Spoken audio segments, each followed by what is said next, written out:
Hello, dear listeners. My name is Sana Crispina Flores, and I'll be your host. Welcome to Lore, a podcast of short stories, flash fiction, and poems centering Black women from the book Machetes Are Forged in Soft Rivers, woven with love, ancestral technologies, and oral histories. These stories are a love letter to the women who have come before me and those who have become a part of my journey. Let us begin this episode with Forged, a loving reminder of the machete and its purpose, followed by the flash fiction story, An Acceptable Sacrifice. This is a story about silence and stillness being a revolutionary act.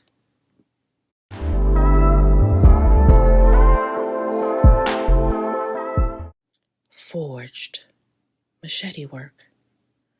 The first lesson is that your tongue is a weapon. It can be sharp and cut deep without leaving a visible scar. We discover if fingernails are long, we can leave a visible scar. We think we are dangerous and keep ourselves safe. This, however, is temporary and an illusion. Learning to wield the machete means being still and listening to the small voice within. Allowing your spirit to be visited by the ancestors and the Creator, so that you would know that the machete's purpose is to clear a path and harvest the bounty that has already been paid for in full on your behalf. It is a swiping and swaying motion, like the ripples and waves in water. It is the ocean we carry in our hips, and why there's always a hum emitting from that sacred space. A song filled with memory and the knowledge of letting go of what no longer serves us and embracing the endless possibilities that lay before us. They have waited for your arrival and need you to live and to wield the machete that was forged in blood, tears, and sheer determination that this was all for you.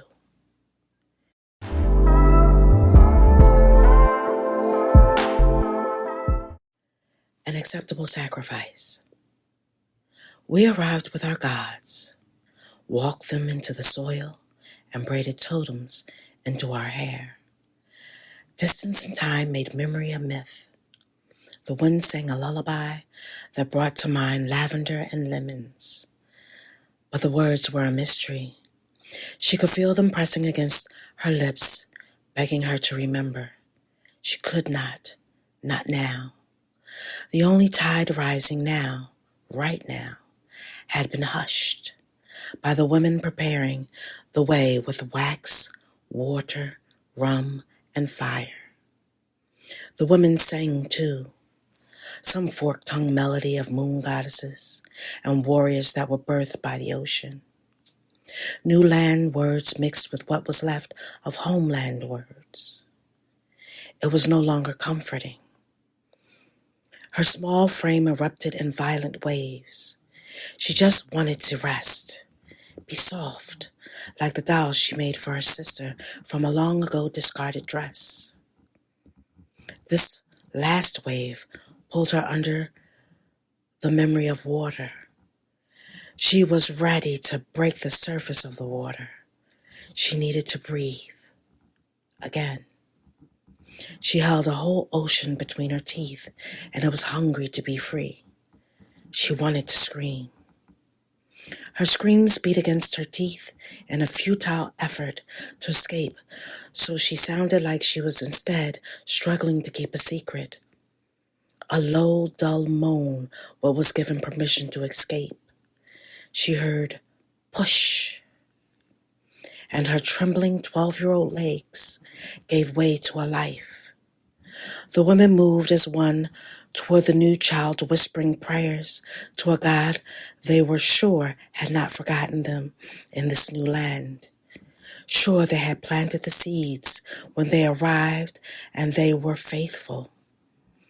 Ela, Ela, we are here in a new land. Your daughters, faithful and present, born in the divine light of the moon. lend your voice to this child. As they created a small circle around mother and child to bear witness to the birth, a small, moon-faced life lay silent on a blanket of soft-dried leaves. It was a girl. She opened her almond-shaped eyes, and she, and the she before her lived in the marrow of her bones. The weight of all that filled her tiny eyes with salt water. The ocean that was not able to escape her mother's lips. Baby girl felt her mother's breath on her belly and noticed the smell, warmth, and heaviness of it. This was the first feeling of separation. It was different from the vibration and scent of her recently abandoned home. The inhale, exhale of her mother moved her, lulled her, created a hymn. The ripple of her words tickled her ribs. These words would become her baptism, and she would be reminded of them every time she inhaled, exhaled. A tickle becomes a tattoo. A prayer becomes a promise. It was those conversations between God and her mother heard and felt while waiting to arrive. Soft whispers from her mother, a mother's plea for this new life and her name. A name is the first offering, the first sacrifice. The weight of it, the expectation to become someone not of your own choosing. Mother named her Sochi. Only God. Only God could have given her this task, this heavy journey. She was tasked with unraveling the voices in her bones, from the she and the she before her. All the blood of her ancestors bubbling with memory, and she had not yet created one memory of her own. She enjoyed their company, but not their wanting to be free through her. A sacrifice no child should bear, but it was hers, like her mother and all the firstborn girl children before her.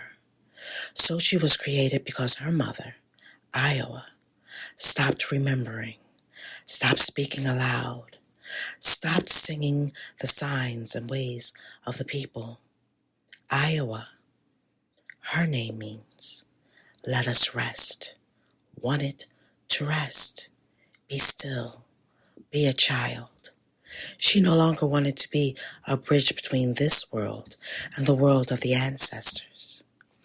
Iowa was becoming a ghost after living with spirits for so long.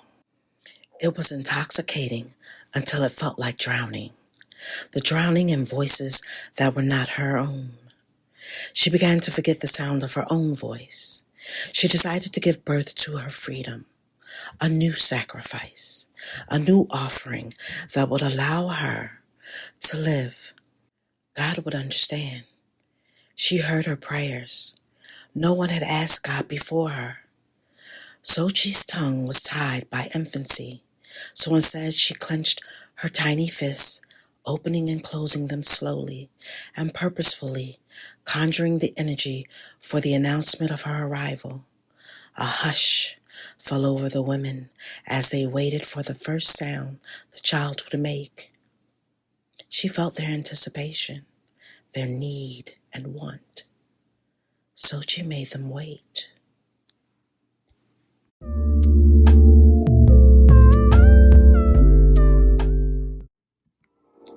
Dear listener, thank you for taking this journey with me, and I hope that you will tune in for the next episode. But until then, I hope that you forge the love that you so deserve and desire.